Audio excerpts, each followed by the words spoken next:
centrales thermiques productrices d'électricité vont puiser leur énergie à 3 grandes sources de chaleur. Le charbon,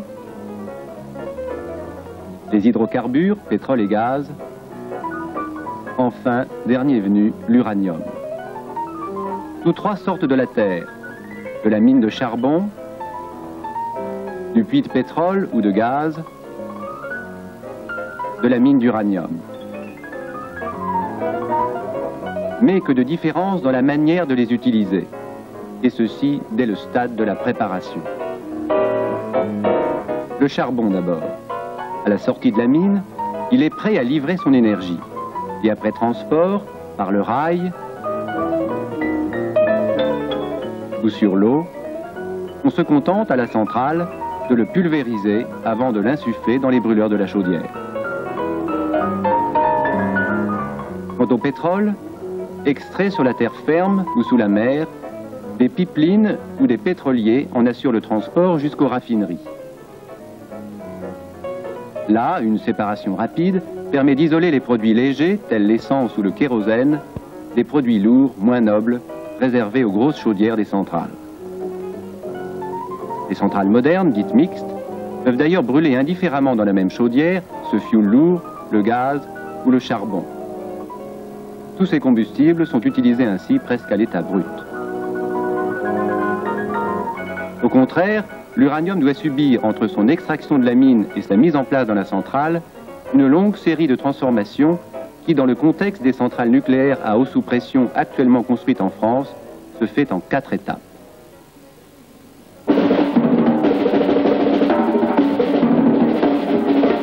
Première étape, extraction, concentration. Les gisements d'uranium sont exploités de 2 façons. Ou bien sous terre, avec des puits de mine, ou bien à ciel ouvert. Leur teneur en uranium est en général assez faible, de 1 à 3 kg d'uranium par tonne de minerai. Un minerai si pauvre qu'il faut toujours installer près de la mine une usine pour le concentrer. Après un tri mécanique, des broyeurs transforment le minerai en une sorte de sable. Avant de lui faire subir une succession de traitements chimiques. Il s'agit d'obtenir des solutions de plus en plus riches en uranium, en vue d'aboutir à un produit contenant 60 à 70% d'uranium, qu'on appelle concentré d'uranium, ou dans le jargon international, yellow cake, gâteau jaune. C'est la forme sous laquelle se font dans le monde entier des achats d'uranium. Ce concentré, le voici. Une fois séché, l'uranium sera prêt à être transporté pour aller subir la 2e étape de sa préparation. La fluoration. Dans cette usine, loin de la mine, arrive le concentré d'uranium pour une phase intermédiaire de purification et de transformation qui se fait en 2 temps. Dans un premier temps, des traitements divers permettent d'obtenir un produit sous forme liquide, qui sera purifié en colonnes pulsées.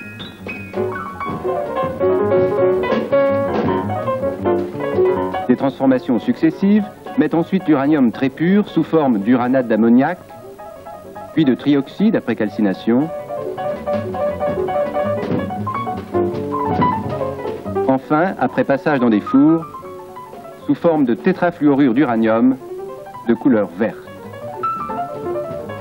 Mais pour l'étape d'enrichissement qui va suivre, il faut un uranium à l'état de gaz, l'hexafluorure d'uranium, dont les molécules contiennent 6 atomes de fluor pour 1 atome d'uranium. L'uranium se retrouvera bientôt dans une nouvelle usine pour la 3e étape,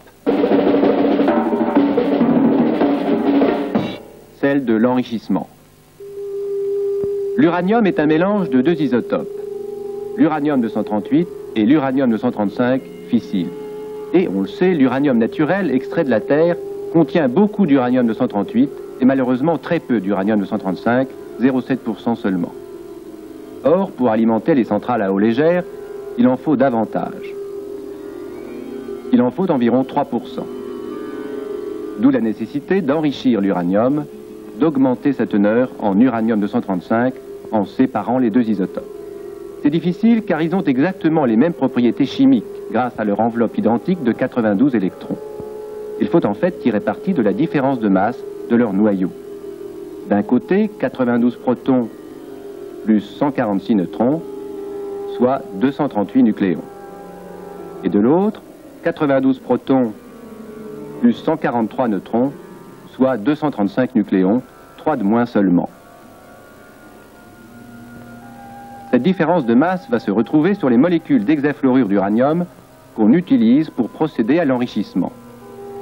Car les atomes de fluor, qui contiennent chacun 19 nucléons, il n'y a pas d'autres isotopes, ont tous, heureusement, la même masse. D'où, au total, 352 et 349 pour la masse de ces molécules, toujours 3 de moins. C'est bien peu pour les différencier. Mais on sait que dans un gaz, comme cette hexafluorure, toutes les molécules qui s'entrechoquent sans cesse ont la même agitation, la même énergie cinétique.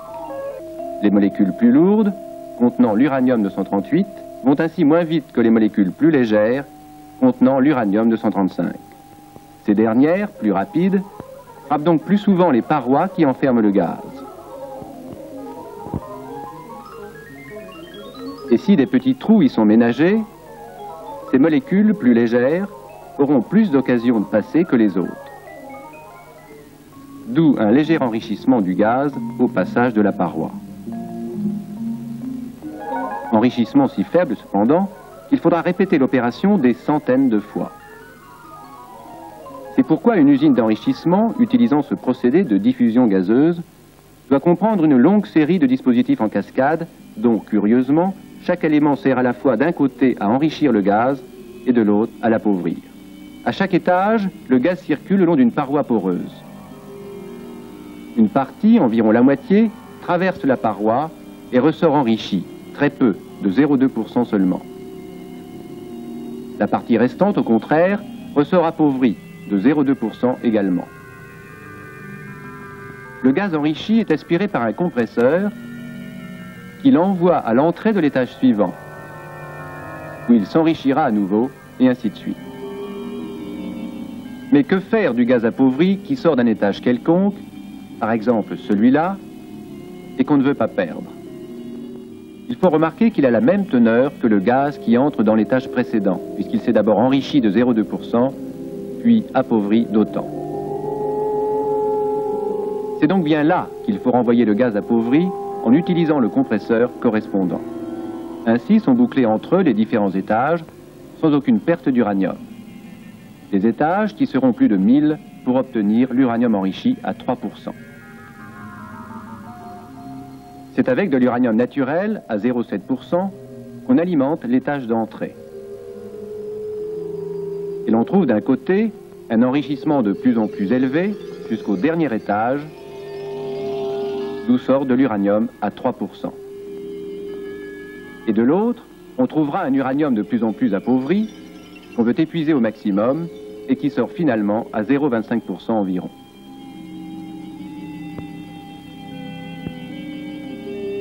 Il faut en fait 6 kg d'uranium naturel à l'entrée pour obtenir 1 kg d'uranium enrichi à 3%, tandis qu'on rejette 5 kg d'uranium appauvri à 0,25%. Tout l'uranium présent au départ se retrouve à l'arrivée. Et l'on pourrait s'amuser à vérifier que 6 fois 0,7% est bien égal à 5 fois 0,25% plus 1 fois 3%. Voilà pour le principe. Dans la réalité, les parois poreuses, qu'on appelle barrières de diffusion, sont de longs tubes qui doivent comporter des milliards de petits trous, de petits pores sur chaque centimètre carré. Et c'est dans la fabrication de ces barrières que réside tout le secret de cette technique. Ces tubes sont disposés entre deux plaques circulaires. L'hexafluorure d'uranium qui entre à cet étage monte dans les tubes. La partie du gaz qui s'enrichit en traversant la paroi est aspirée vers le bas par le compresseur qui va l'envoyer à l'étage suivant.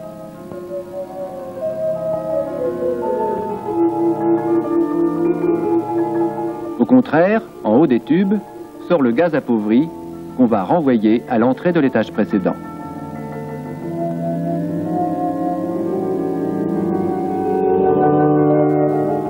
De même, le gaz qui a été appauvri plus loin vient se mélanger dans le compresseur au gaz qui vient d'être enrichi pour repartir à l'entrée de l'étage suivant. Tel est le modèle des quelques 1200 diffuseurs nécessaires pour obtenir l'uranium à 3%.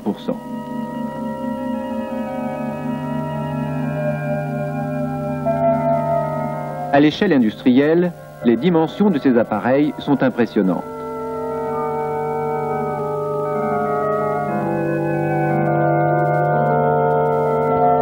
Dans une usine capable d'alimenter en uranium enrichi une centaine de réacteurs, les étages de plus gros débit ont près de 25 mètres de hauteur.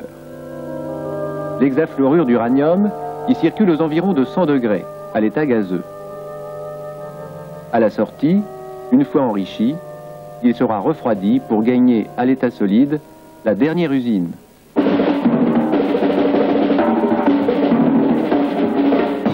De fabrication des éléments combustibles. Pour prendre place dans le réacteur nucléaire, l'uranium doit finalement être préparé sous forme de petites pastilles de 8 mm de diamètre. Des pastilles faites en oxyde d'uranium pour bien résister à la chaleur et au rayonnement. Il faut donc d'abord transformer l'hexafluorure d'uranium enrichi en oxyde d'uranium, une poudre que l'on va comprimer pour obtenir les pastilles. Chacune d'elles pourra libérer autant d'énergie qu'une tonne de charbon. Elle ne pèse pourtant que 7 grammes. Songeons aussi qu'il faut préparer plus de 11 millions de pastilles pour le premier chargement d'une seule centrale.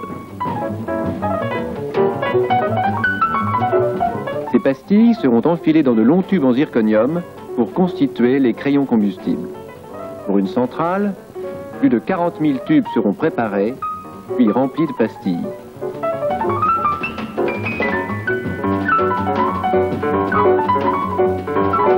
La fabrication des crayons combustibles se termine par la soudure d'un bouchon.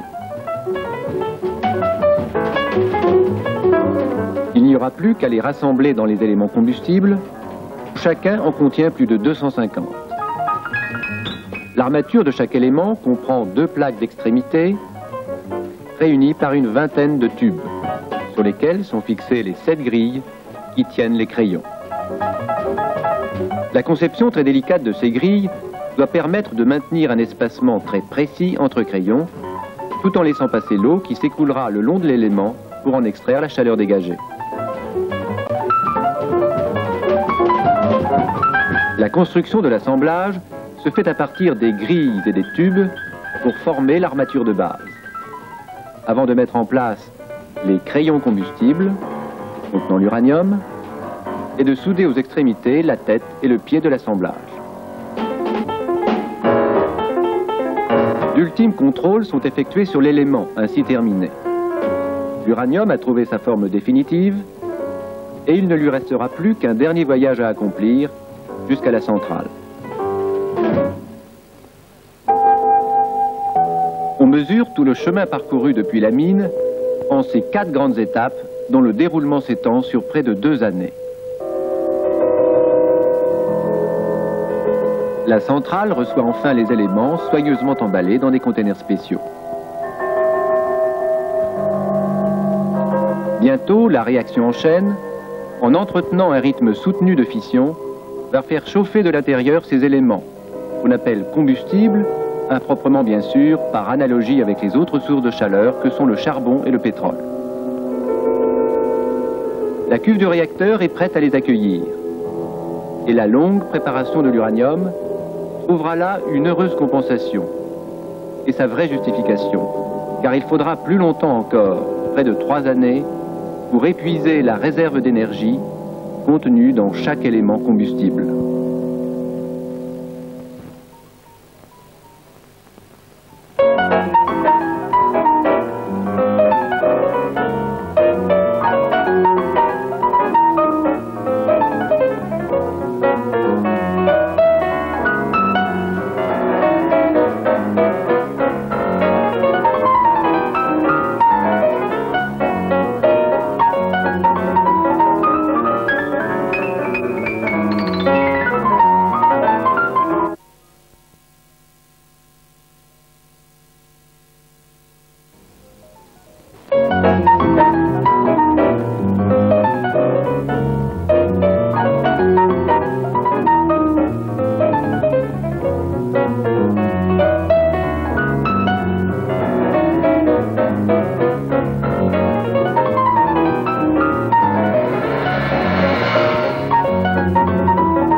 Derrière le transformateur des centrales thermiques se cache toujours un alternateur, entraîné par une turbine à vapeur, et ceci qu'il s'agisse d'une centrale au charbon, d'une centrale au fioul ou d'une centrale nucléaire. Pourtant, selon que la source de chaleur est le charbon, le fioul ou l'uranium, l'énergie n'est pas libérée de la même façon et l'on n'obtient pas les mêmes sous-produits, les mêmes déchets. Dans le cas du fioul ou du charbon, la chaleur est produite dans les brûleurs de la chaudière. Il s'agit d'une combustion instantanée qui donne aussitôt son énergie et ses sous-produits. Cendres et surtout gaz carbonique mêlés dans les fumées à diverses impuretés.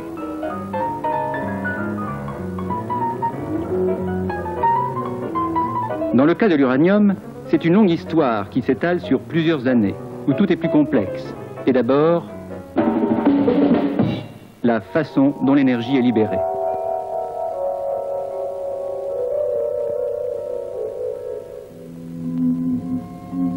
Dans la centrale nucléaire à eau sous pression, au centre de l'enceinte de confinement qui enveloppe le circuit primaire, se trouve la cuve du réacteur. À l'intérieur sont disposés les quelques 150 assemblages combustibles du cœur, dont les multiples crayons contiennent l'uranium enrichi à 3%. Cet uranium, soumis au fourmillement des neutrons, subit des milliards de fissions par seconde. La chaleur dégagée est emportée par l'eau qui monte le long des crayons. La température sera maximale au centre de chaque crayon, puisque l'eau les refroidit de l'extérieur. Et tandis que l'eau ne dépasse guère 300 degrés, on aura près de 1300 degrés au centre, dans cet oxyde d'uranium qui ne fond qu'à 2800 degrés. Cette chaleur, l'uranium la libère lentement, progressivement, puisque chaque élément combustible reste 3 ans dans le réacteur, pendant lesquels l'uranium 235 fissile et l'uranium 238 qui ne l'est pas vont jouer tous les deux un rôle important. D'un côté, les noyaux d'uranium 235, en subissant la fission, libèrent de l'énergie et disparaissent en faisant place à 2 noyaux plus petits, les produits de fission, qui constitueront les principaux déchets radioactifs. Par ailleurs, les noyaux d'uranium 238, apparemment inutiles, se contentent de capturer un neutron, ce qui va les transformer, après émission de 2 rayons bêta, en plutonium 239. Noyau qui a le grand avantage de pouvoir se fissionner, tout comme l'uranium 235. Ainsi, l'énergie libérée dans le réacteur proviendra à la fois des fissions de l'uranium 235, présent au départ, et des fissions du plutonium 239, obtenues par transformation de l'uranium 238. Et le combustible, qui ne contient initialement qu'un mélange des 2 isotopes de l'uranium, dont 3% d'uranium 235, va se transformer progressivement. Dans le réacteur, en effet, tandis qu'on perd des noyaux fissiles, les noyaux d'uranium 235 qui disparaissent en subissant la fission, on en regagne grâce aux noyaux d'uranium 238 qui se transforment en plutonium 239, donnant de nouveaux noyaux fissiles. Mais voyons les chiffres. En fait, chaque fois que 100 noyaux d'uranium 235 se fissionnent, 55 noyaux d'uranium 238 se transforment en plutonium.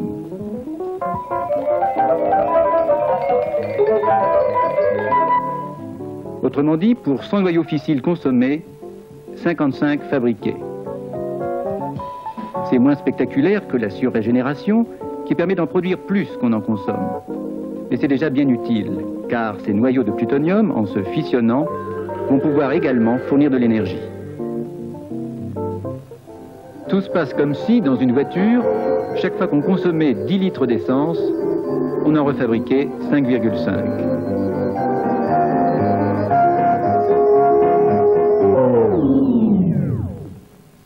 Cela permettrait bien sûr d'aller plus loin.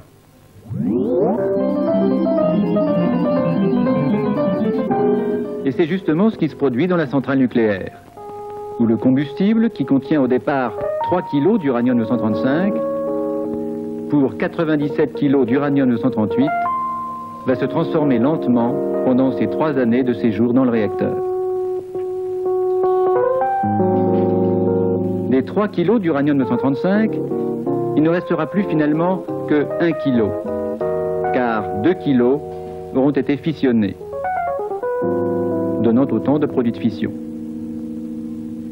Et des 97 kg d'uranium-238, il ne restera plus que 95 kg, car 2 kg se seront transformés en plutonium, dont il ne restera que la moitié, 1 kg, car 1 kg de plutonium aura été fissionné, donnant également des produits de fission. Au total, on aura donc 3 kg de produits de fission, provenant des 3 kg de matière qui auront fourni l'énergie en se fissionnant. 2 kg d'uranium-235 et 1 kg de plutonium. Ces proportions 2 et 1 montrent toute l'importance du plutonium, qui fournit 1/3 de l'énergie, soit pour les 3 années passées dans le réacteur, l'équivalent d'1 année de fonctionnement. Telles sont les transformations qui se produisent dans les assemblages combustibles, enfermés dans la cuve du réacteur pendant 3 ans, au bout desquels intervient une première série d'opérations. Déchargement, désactivation, transport. Le renouvellement du combustible impose chaque année un arrêt du réacteur pendant quelques semaines. Il faut ouvrir la cuve et transformer en piscine la partie supérieure du réacteur. La montée de l'eau, qui sert à la protection contre les radiations, se fait en même temps que la remontée du couvercle de la cuve. On voit alors apparaître les dispositifs placés au-dessus du cœur, qui servent en particulier à la commande et au guidage des barres de contrôle. Ces dispositifs sont retirés et on peut ensuite extraire un à un les assemblages irradiés.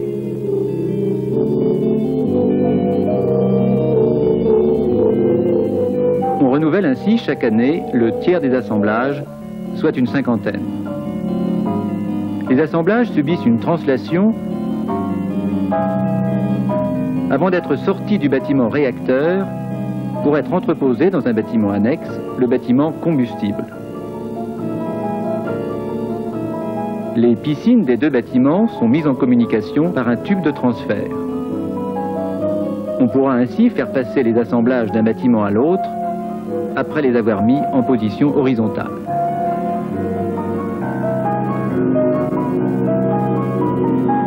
Pendant toutes ces opérations, l'eau, qui assure la protection contre les rayonnements gamma émis par les produits de fission, sert également à refroidir les assemblages que la radioactivité continue de chauffer. Les assemblages neufs effectueront le même transfert d'un bâtiment à l'autre, en sens opposé vers le réacteur. Quant aux assemblages irradiés, leur parcours se termine dans des casiers disposés au fond de la piscine, où ils resteront 5 à 6 mois, le temps de laisser décroître la radioactivité des produits de fission. Car ces noyaux radioactifs qui apparaissent après chaque fission pendant le fonctionnement du réacteur finissent toujours par trouver la stabilité, le repos, après plusieurs désintégrations. Mais cela se fait plus ou moins vite, car les noyaux de toutes sortes qui se forment ainsi se désintègrent à des rythmes très différents, avec des périodes qui se chiffrent parfois en années, mais plus souvent en mois, en jours, en heures, voire seulement en minutes. Si bien que c'est dans la cuve, pendant la marche du réacteur, que se produisent en fait la majorité des désintégrations. Heureusement, car après 3 ans, au moment de l'arrêt, l'activité de chaque assemblage, c'est-à-dire le nombre de désintégrations par seconde, est encore très élevé et se chiffre en millions de curies. Mais cette activité va décroître, d'abord rapidement, puis plus lentement. Après 1 mois, elle sera 12 fois plus faible. Et après 5 mois, 30 fois plus faible. On peut alors retirer les assemblages de leur casier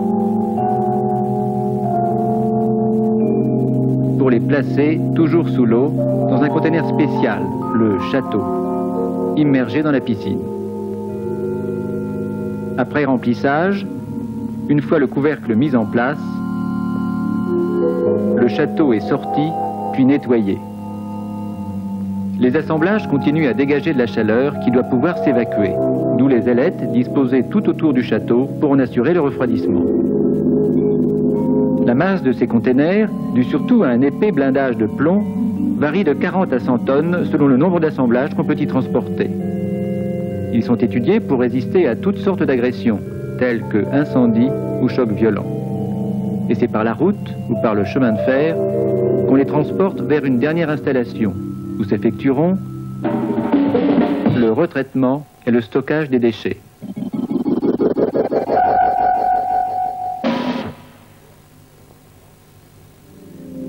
Arrivés à l'usine de retraitement, les châteaux sont déchargés selon un processus identique à celui qui a été utilisé à la centrale. Descente au fond d'une piscine, retrait du couvercle, déchargement des assemblages qui sont placés dans des casiers pour une nouvelle attente de plusieurs mois. Et c'est environ 1 an après le déchargement du réacteur que commencera le retraitement. N'oublions pas que les assemblages, pendant leur long séjour dans le réacteur, ont vu leur contenu se transformer. Il s'agit, par le retraitement, de séparer les matières qui s'y trouvent mélangées, uranium, plutonium et produits de fission. Dans 100 kg de combustible, on peut ainsi récupérer 95 kg d'uranium-238 et 1 kg d'uranium-235, soit 96 kg d'un uranium encore légèrement enrichi à 1% environ. Il reste aussi 1 kg de plutonium à récupérer et 2 plus 1, soit 3 kg de produits de fission à conditionner et à stocker.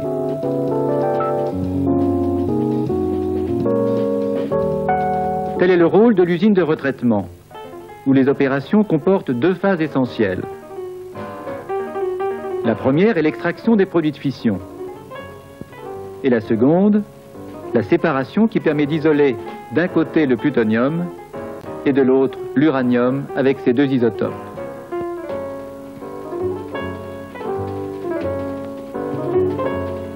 Tout commence à l'entrée de l'usine par la mise en pièces des assemblages combustibles, sortis de la piscine pour l'opération de cisaillage.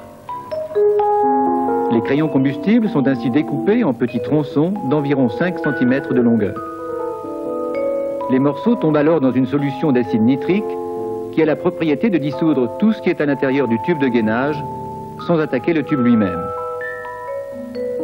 On pourra donc bientôt sortir le panier contenant les petits morceaux de gainage, laissant ainsi dans la solution acide, intimement mélangés, l'uranium, le plutonium et les produits de fission.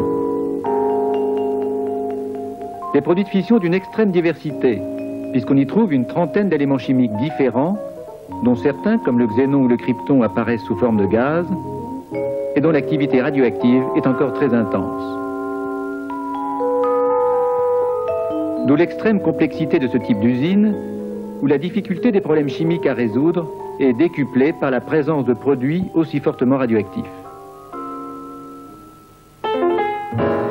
Les traitements chimiques commencent par l'extraction des produits de fission, grâce à une série d'opérations, centrifugation, extraction par solvant, d'où ils ressortent finalement sous forme liquide, prêts à être stockés dans des cuves disposées en sous-sol à l'abri de murs épais qui contiennent une plaque d'acier assurant une parfaite étanchéité.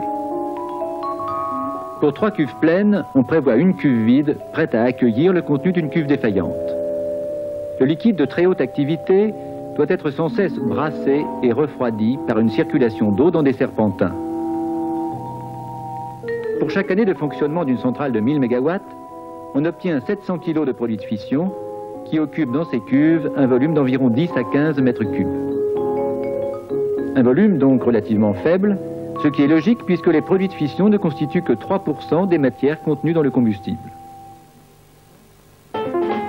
Tout le reste, 97%, est fait de matières de valeur qui sont séparées dans la dernière partie de l'usine. D'un côté sort l'uranium, un uranium à environ 1%, donc un peu plus riche en 235 que l'uranium naturel.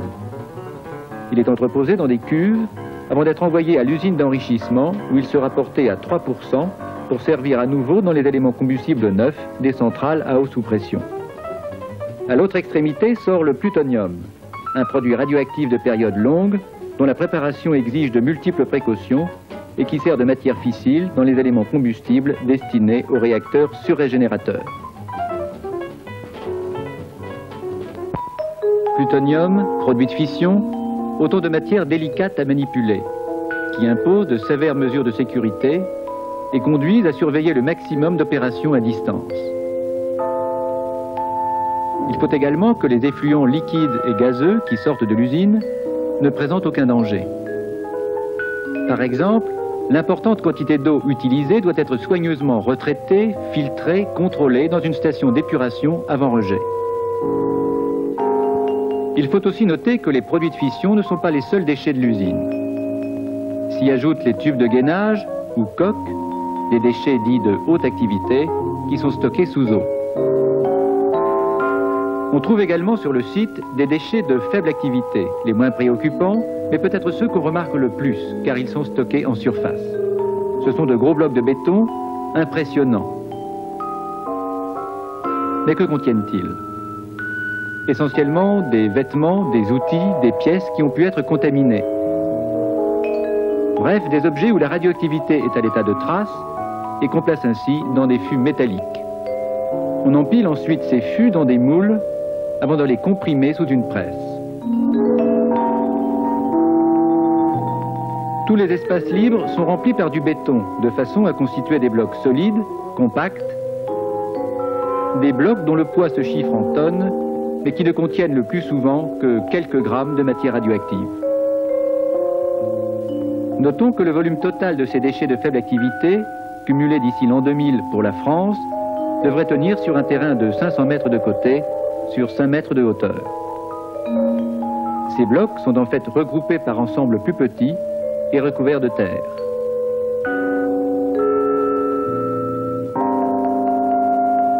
Mais revenons aux déchets radioactifs qui exigent le plus d'attention, les produits de fission. Leur stockage en cuve est provisoire et, après plusieurs années, ils seront transformés en blocs de verre dans une installation voisine. On les mélange intimement aux composants d'un verre spécial et l'ensemble est coulé dans un moule d'acier cylindrique où le bloc de verre restera enfermé une fois solidifié. Ces blocs de verre sont très résistants à la corrosion, faciles à surveiller, il n'y a pas de risque de fuite, à refroidir, faciles aussi à transporter, bien que leur poids atteigne quelques 500 kg grâce à leur enveloppe métallique.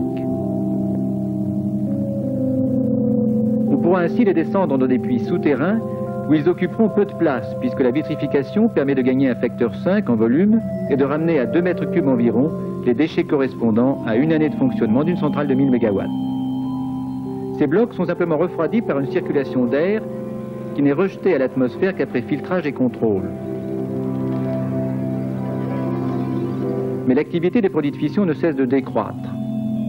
Un an après les chargements du réacteur, l'activité se trouve divisée par 60.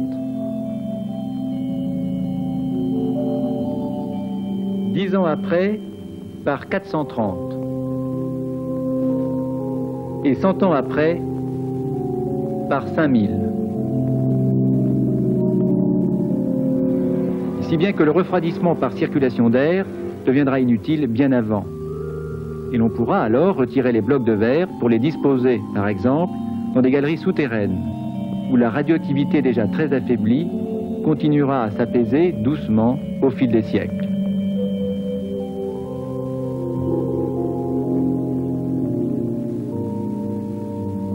Tout ceci le montre, l'utilisation de l'uranium comme source d'énergie fait surgir des problèmes très différents de ceux que pose le fioul ou le charbon. Eux aussi ont certes leurs nuisances, mais d'une toute autre nature. Songeons par exemple à ce que peut produire et rejeter une centrale de 1000 MW de puissance selon son combustible.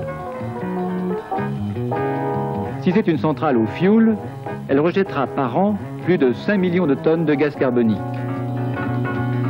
et plus de 100 000 tonnes d'anhydride sulfureux dû au soufre contenu dans le fioul, auquel s'ajoutent d'autres composés du soufre et de l'azote. Si c'est une centrale au charbon, elle rejettera chaque année, toujours pour une puissance de 1000 MW, un tonnage de gaz carbonique analogue. 3 à 4 fois moins d'anhydride sulfureux, plus de 6000 tonnes de poussière, malgré un filtrage des fumées qui en retient près de 99%, et 400 000 tonnes de cendres, dont 20 000 tonnes de mâche-fer. Quant à la centrale nucléaire, elle produira chaque année 0,7 tonnes de produits de fission. Et si des traces de radioactivité sont mêlées à certains effluents, liquides ou gazeux, on peut dire qu'en fait, presque rien n'est rejeté par la centrale. Et c'est à l'usine de retraitement, spécialement étudiée pour conditionner les déchets, que se retrouve la quasi-totalité de la radioactivité produite. D'abord les produits de fission, soit environ 2 mètres cubes après vitrification, mais aussi environ 15 mètres cubes de déchets de haute activité, comme les morceaux de gainage, et environ 100 mètres cubes de déchets de faible activité, sous forme de blocs de béton. Si l'essentiel de l'activité radioactive réside donc dans les produits de fission, leur masse, 0,7 tonnes, et leur volume, 2 mètres cubes de verre par an et pour 1000 MW, sont relativement réduits. Ces faibles quantités s'expliquent facilement si l'on compare les tonnages de combustible nécessaires chaque année à nos 3 centrales. 1,5 million de tonnes pour la centrale au fioul, 2,3 millions de tonnes pour la centrale au charbon, contre seulement 25 tonnes d'uranium à 3% pour la centrale nucléaire à eau sous pression.